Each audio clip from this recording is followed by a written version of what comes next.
Véritable success story de la radio Espace Guinée, les grandes gueules, détentrices des meilleurs scores radio en Guinée, de la meilleure émission talk show, a donné le créneau horaire du départ au bureau et du retour à la maison, récoltant depuis des années consécutives le titre d'émission la plus écoutée en Guinée, toutes catégories confondues.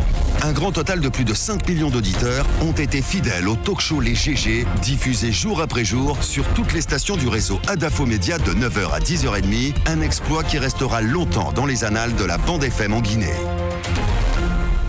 Regardez à la télévision un peu partout dans la savane guinéenne, à Kankan, mais aussi à Sigiri et à Kouroussa, tous les soirs à 22h30. Vous regardez cette émission, vous avez rendez-vous avec cette équipe. Vous le voyez à l'écran, notre premier invité qui s'est déjà installé dans ce studio, M. Souleymane Keita du RPG Arc-en-Ciel, qui va donc aborder l'actualité, passer en revue l'actualité sociopolitique de notre pays à notre compagnie en 20 minutes chrono, pour nous convaincre. M. Souleymane Keita, bonjour et bonne arrivée. Bonjour mes chers frères et bonjour à tous vos auditeurs. Bienvenue dans cette émission. Monsieur Souleymane, l'actualité aujourd'hui en Guinée, c'est la crise qui mine la Cour constitutionnelle. Hier, l'opposition a fait une sortie pour juger les 3 actes qui posés au niveau de cette Cour illégaux. D'abord, il s'agit de l'éviction de Khalifa Sall. Ensuite, l'élection de Mohamed Lamine Bangoura et puis le décret de confirmation. Aujourd'hui, du côté du camp du pouvoir, qu'est-ce que vous pensez de ces actes-là qui ont été posés par le pouvoir en place? Écoutez, je pense qu'il faut faire remarquer d'abord que cette crise, nous l'avons suivie comme tous les autres acteurs de la société. Vous ne l'avez pas provoqué? Non, pas du tout. Au RPG, on a observé, puisque ce n'est pas la première fois. Il y a beaucoup de suspicions sur vous, monsieur Keita. Beaucoup d'observateurs estiment que cette crise est une crise provoquée par le pouvoir d'Alpha Condé. Oui, la méthode n'a jamais changé. Ça a toujours été la posture prise par certains de nos adversaires politiques. Quand il y a eu la crise à la CENI, on a dit qu'on était derrière. On a remplacé Bakary Fofana. Avant Bakary. On a remplacé. Ce n'est pas simple. Non, Jacques, s'il vous plaît. Ce que je veux ajouter, c'est une précision. Okay, il y a des communicants du RPG qui ne cachaient rien. Ils disaient que Khalifa devrait partir. Oui, mais écoutez, donc si vous ne l'avez pas provoqué cette crise, vous l'avez soutenu, vous l'avez encouragé. Non, s'il vous plaît. J'aime toujours faire la différence entre ce que dit un militant, ce que dit un jeune sur les réseaux sociaux et la communication officielle du parti. Il faut faire la différence. Moi, je pense que tout le monde est libre de donner son sentiment par rapport à un événement aussi important que la crise à la Cour constitutionnelle, que ce soit les jeunes de l'opposition, de la mouvance, de la société civile. Chacun y va de son commentaire. Ça, c'est pas un problème. Mais officiellement, le parti est resté en observation, comme je vous l'ai dit, et nous avons vu ça avec assez d'inquiétude, si vous voulez. Et maintenant, le processus est arrivé à son terme. Il y a eu d'abord une motion de défiance. Oui. Ensuite, ne faites pas la langue de bois. Non, mais écoute, moi je ne fais pas. Ne faites pas la langue de bois. Mais attends, l'éviction de Khalifa Sall, la motion de défiance qui a été adressée à l'Assemblée nationale. Qu'est-ce que vous en pensez? Je relève 3 choses. Je relève 3 choses. Premièrement, ce sont 9 conseillers de la Cour constitutionnelle. Il y a 8 qui se sont retrouvés pour faire une motion de défiance à Khalifa Sall. C'est un fait qui m'interpelle et ça me donne à réfléchir parce que c'est quand même 8 sur 9. Ça, c'est la première des choses. La deuxième chose, ils ont observé un certain nombre de démarches parce que j'ai entendu qu'il faut attendre 2 semaines, etc. Et après, ils sont passés à l'acte, ils ont fait l'élection. Ça fait un deuxième élément.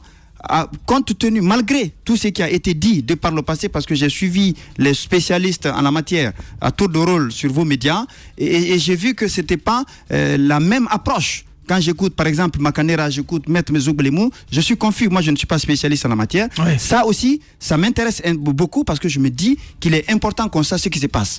Troisièmement, il y a eu un vote qui a porté Mohamed Lamine Bangoura à la tête de la Cour constitutionnelle. Moi, je ne suis pas spécialiste, encore une fois, pour commenter une décision juridique de cette portée.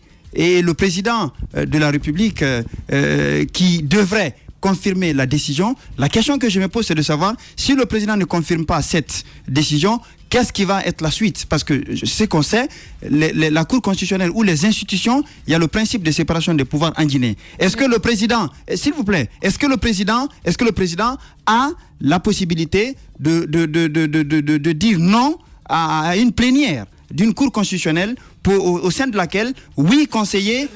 Oui, mais je ne sais pas, c'est pas moi. C'est pas moi. Oui, mais je ne sais pas, posez la question. C'est comme si vous... Non, attendez. En clair, pour le RPG. Une question simple. Sur cette crise, quel est l'objet de votre présence ici? Sur quoi est-ce que vous voulez communiquer? Qu'est-ce que vous voulez nous dire? Quelle est la position de la mouvance? Non, clairement. mais vous dire, qu'est-ce que je veux dire? On parle de l'actualité. Parce que là vous êtes en train de revenir sur tout ce que nous connaissons déjà. Écoutez. Dites-nous. Non, mais je vous ai dit. Sur quoi est-ce que vous voulez vous prononcer? Quel est l'objet de votre présence dans ce studio aujourd'hui? Non. C'est pas à moi de vous dire l'objet de ma présence. On met l'interview. Non, vous posez des questions. Je vous donne des réponses. Si vous n'êtes pas satisfaite, eh bien, on avance. Bien, allez-y, Jacques. Je vais peut-être poser... Je vous ai dit... Oui, la question maintenant. Quelle est aujourd'hui la position du parti? Je pense qu'on peut la voir. Quelle est la position du parti au pouvoir par rapport à cette crise? Le parti n'a pas à se prononcer sur une décision judiciaire. S'il vous plaît, on ne peut pas dire, s'il vous plaît, c'est pas au parti de dire c'est Khalifa Sall qui est le président de la Cour constitutionnelle ou c'est Mohamed Lamine Bangoura qui est le président de la Cour constitutionnelle. Autrement, vous vous alignez derrière le décret du président de la République. Mais nous sommes légalistes. Vous voulez qu'on dise quoi? Mais on est légaliste. Vous êtes légaliste? Absolument. Pendant que beaucoup de... Il y a eu des vices de procédure. Oui, mais les questions de vices de forme... Non, il y a des institutions... La démarche, elle est inopérante. Non, c'est pas tout le monde qui a dit ça. Mais bien sûr. Non, c'est pas tout le monde. C'est ça qui se dégage dans l'opinion. À votre avis? Dans l'opinion, d'accord. Ça dit que l'opinion, on la fabrique. C'est ce que je vais vous faire comprendre. À votre avis? Nous, on n'a pas à dire cette démarche qui a conduit à la motion de défiance à l'élection de Mohamed Lamine Bangoura a respecté la procédure ou non. Et on a entendu que la Cour suprême était l'instance chargée d'intervenir dans ces sujets. Alors, on attend à ce que la Cour constitutionnelle... Mais comment la Cour constitutionnelle peut intervenir à partir du moment que le chef de l'État a pris un décret de confirmation? Oui, mais il y a une question... La procédure voudrait logiquement que, puisque le problème est posé, il fallait logiquement renvoyer le dossier devant la Cour, suprême pour statuer, et en ce moment... Là-dessus également, moi j'ai entendu 2 sons de cloche. Certains m'ont dit que la Cour suprême devait saisir si c'était un processus de destitution. D'autres ont dit quand c'est une motion de soutien, c'est autre chose. Donc il ne faut pas qu'on s'avance. Vous êtes favorable à quel son de cloche? Moi je ne sais pas. Je suis favorable à ce que l'indépendance de l'institution soit consacrée, préservée par tout le monde. Parce qu'il n'appartient pas encore une fois à un parti politique ou à une organisation de la société civile de dire que la procédure a été biaisée quand on a des institutions chargées de veiller sur la régularité de la démarche juridique en Guinée. Bien, allez-y, Mohamed Ali. Monsieur Keita, le problème de cette interview, c'est que j'ai l'impression qu'on vous pose des questions et vous-même vous posez des questions. Ouais. Du coup, on n'a pas de réponse. Non, moi je vous ai donné des réponses. Non, vous êtes posé. Écoutez, laissez-moi juste aller au bout. Tout de suite, vous vous êtes posé successivement 4 questions. Oui. Et vous avez fait des remarques que vous avez entendues. Jusque-là, vous n'avez pas donné de réponse. Oui. Alors voilà ma remarque. J'estime que le RPG Arc-en-Ciel est un acteur majeur de la société politique aujourd'hui en Guinée. Absolument. Donc vous devez prendre position à chaque fois qu'il y a un acte politique posé. Oui. Est-ce qu'en votre sein, au sein du RPG Arc-en-Ciel, il y a des juristes? Est-ce qu'ils ont réfléchi à l'acte du président de la République? Et qu'est-ce qui ressort de cette décision? Non. Les grandes gueules. La décision du président a assumé son rôle. Il appartient. Mais qu'est-ce que vous voulez? Non, j'ai envie de savoir le RPG. Qu'est-ce que vous avec voulez? Vos juristes, ils vous ont dit quoi? Ou bien vous n'avez pas de juriste au RPG? Écoutez, mais on a analysé. Justement, quel est le résultat de votre analyse? Mais les positions sont différentes, encore une fois. Tantôt, vous entendez que les arrêts de la Cour constitutionnelle sont irrévocables, etc. Et la Cour travaille en toute indépendance. Tantôt vous entendez, non, il faut d'abord voir la Cour suprême, il faut faire ceci, il faut faire cela. Moi je pense qu'il faut qu'on fasse l'économie d'intervenir dans les débats de ce genre. Parce que ce que je sais, encore une fois, la même crise est passée. Le président a été obligé de confirmer la démission de Lansoni Camara. Il a été obligé de confirmer la démission de Bakary. Enfin, Bakary a été même chassé par ses pairs. Et tout le monde sait les commentaires qu'on fait. C'est le même cas de figure. Vous voulez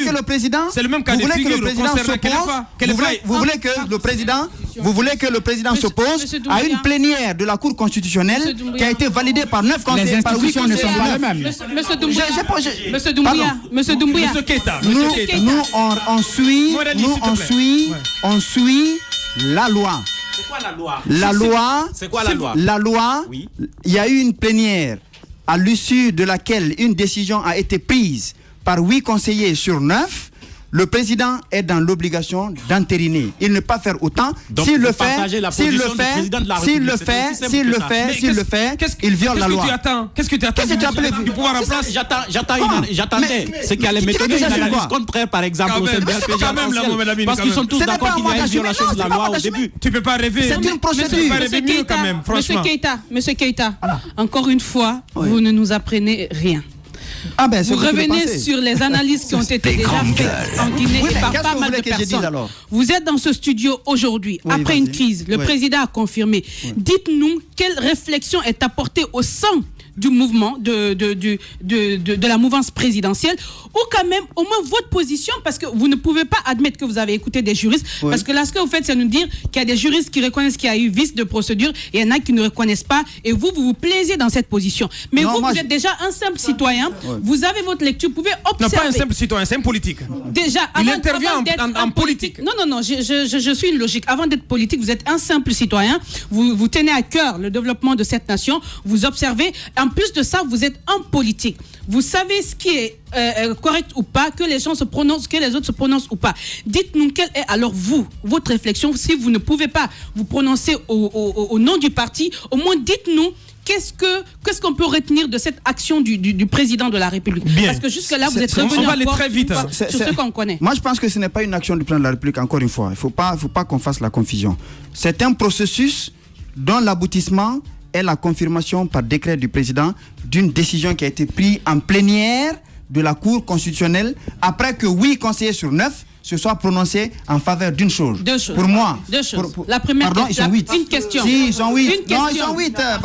Une question. Une première question. C'est pas moi qui dis, c'est 8. Non, c'est confirmé. Une première question. Monsieur Keïta, une première question. Le président devrait-il faire ce qu'il a fait là? À mon avis, oui. D'accord. Oui. Deuxième question. Encore une fois, c'est quoi l'objet de votre présence aujourd'hui? Qu'est-ce que vous venez vendre? Non, je suis vraiment désolé. Non, je ne sais pas. Parce qu'on n'apprend rien jusque-là. Bien. Il est là pour commenter l'actualité, s'il vous plaît. Ça, c'est mon sentiment. On va progresser, s'il vous plaît. Non. On va essayer de progresser dans cette émission. Allez-y, Jacques, s'il vous plaît. Moi, je pense qu'on va évoluer parce que jusqu'ici, on a eu ce qu'on pouvait avoir avec M. Keïta. On va aller sur les menaces de l'opposition. Les menaces de l'opposition. Par rapport à cette actualité, bien entendu, n'apprécie pas du tout cette démarche parce qu'encore une fois, la Cour constitutionnelle travaille pour toutes les parties prenantes. Par exemple, pour les élections, généralement, on fait recours à la Cour constitutionnelle. Comment vous voyez déjà la posture de l'opposition qui n'accorde pas de crédit à la nouvelle configuration de cette institution? Pour moi, c'est juste une démarche qui n'est pas républicaine, parce que nous sommes dans une république, chacun doit respecter les lois de la République.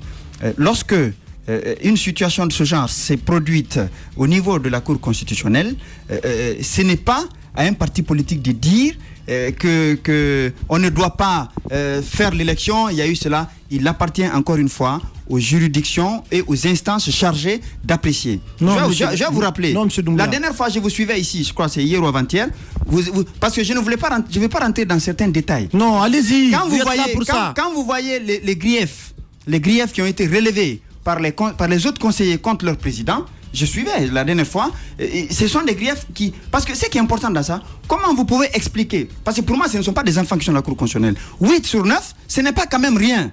Vous comprenez? Mais ce n'est pas la procédure. Mais ce n'est pas la procédure. Selon vous. Mais selon vous. Ils pensent que c'est la procédure. Mais selon nous. Non. Voilà. C'est selon vous. Si aujourd'hui. Non, c'est selon vous. Selon vous. Non. C'est devant la Cour. Selon la Cour suprême. Selon vous. Cela n'a pas été fait. Non, selon vous, ce n'est pas la procédure. Mais selon eux et d'autres juristes compétents, la procédure a été respectée. Ce que je voulais dire par rapport à la menace de l'opposition, je pense que c'est une fuite en avant. Tout le monde a vu ici. Nous sommes dans une république, l'opposition manifestait pour faire débarquer un président de la CENI, qui a aussi une institution républicaine aussi importante. Elle l'a manifesté pour que le président de la CENI, quitte. Bien. On est arrivé là. Vous n'avez pas parlé de ça. L'opposition contre. Moi, je pense que il faut que l'opposition comprenne. Le problème, monsieur Keita, c'est que cette fois-ci, il n'y a pas que les hommes politiques, au fait. Monsieur Keita, il n'y a pas que l'opposition. Il y a la société, il y a la société civile également. Parce que vous voyez, il y a une image qu'on n'a pas envie de perdre. Une image de quelle femme. Ce discours, c'est très facile. Écoutez, cette histoire de force vive, c'est un faux problème. Absolument. On n'est pas aussi jeune pour ne pas être au courant de ce qui s'est passé en Guinée. Oui, mais écoutez, moi j'étais là en 2007. Quand on formait les forces vives, je fais partie de la coalition des jeunes des forces vives. J'étais l'un des coordinateurs, nous avons travaillé ensemble. Aujourd'hui, il n'y a pas de raison de mettre en place une force vive. Force vive signifie l'ensemble des forces politiques et sociales du pays. On met force vive, pourquoi?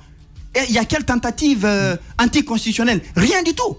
Et mieux, je rappelle que il n'appartient pas à un président de cour constitutionnelle de faire ce que craint l'opposition. Et mieux, pour le moment, nous, on n'a jamais parlé de troisième mandat, Deuxièmement, oui, mais c'est important. Et vous venez de dire la phrase, l'expression. Oui, personne ne l'a dit. Oui, je le dis. Ici aujourd'hui, la personne ne l'a dit, c'est vous. Oui, mais c'est moi qui le dis. C'est parce que vous le pensez. Oui, mais c'est moi qui le dis. Parce que les commentaires que j'apprends, c'est ce qu'ils disent. Que les Fassal est contre le troisième mandat. C'est pourquoi on veut enlever que les Fassal. Mais il n'a rien à voir avec ça. C'est très important. Et la révision constitutionnelle. Donc tout ça, c'est pas pour servir cet agenda. Donc je vous dis, ça n'a rien à voir. Nous, on n'a rien à voir avec la crise de la Cour constitutionnelle. Mais vous n'avez aucune preuve. Mais qu'est-ce qui prouve? Oui, mais la preuve, c'est qu'on n'est pas là-dedans. Vous avez quelle preuve pour dire que nous sommes derrière la crise de la Cour constitutionnelle? Bien. Monsieur Souleymane Keita du RPG Arc-en-Ciel, notre premier invité ce matin. Peut-être une dernière question sur la grève avec le SLEG. Oui, d'accord. Oui. Selon de toute vraisemblance, le gouvernement va opter pour l'épreuve de force avec le SLEG. Et on parle de gel du salaire des grévistes, mais aussi de possible licenciement. Vous pensez que ce sont deux meilleures options pour mater cette grève? On n'a pas forcément besoin de mater. Moi, je suis très préoccupé par la situation qui se passe à l'éducation, parce que je suis jeune enseignant. J'ai été contractuel et les enseignants le savent. Le processus qui a conduit à l'intégration à la fonction publique des 1000 et quelques contractuels, j'étais à la base. Et ils le savent. Donc j'ai toujours défendu la position des enseignants. Il est important que les enseignants aient des conditions de vie qui leur permettent de donner des cours de manière convenable, parce que c'est un milieu que je vis, que je connais depuis plus de 15 ans. Ce qui se passe actuellement, c'est une incompréhension. Et moi, je souhaite que les gens se comprennent assez rapidement. Pour ce qui concerne les salaires, les 8 millions, les anciens, ils peuvent demander. La Guinée a ratifié à toutes les conventions, ce qui veut dire que le droit de grève est consacré chez nous et les travailleurs peuvent se mettre en place pour demander une amélioration de leurs conditions de vie, et le gouvernement a l'obligation de faire face en fonction des possibilités qui s'offrent à lui. Bien. Aujourd'hui, il y a un processus de contrôle. Vous avez certainement suivi. Hier, nous, on travaillait là-dessus. Il y a aujourd'hui, on avait relevé plus de 11 000 enseignants qu'on n'avait pas réussi à identifier. Mais le travail a continué depuis, je crois, 3 jours. Oui. On a retrouvé au moins 3 000 et quelques. Il y a 7 000 encore dont on ne connaît pas l'orientation.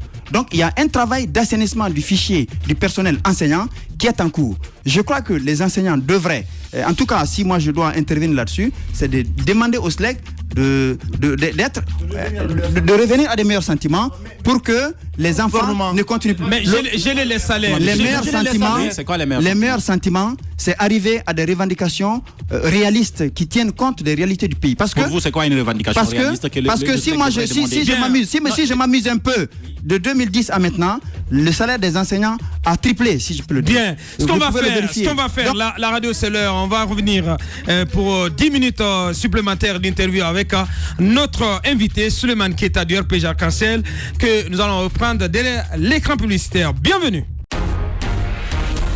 Véritable success story de la radio Espace Guinée, les grandes gueules, détentrices des meilleurs scores radio en Guinée de la meilleure émission talk show, a donné le créneau horaire du départ au bureau et du retour à la maison, récoltant depuis des années consécutives le titre d'émission la plus écoutée en Guinée, toutes catégories confondues.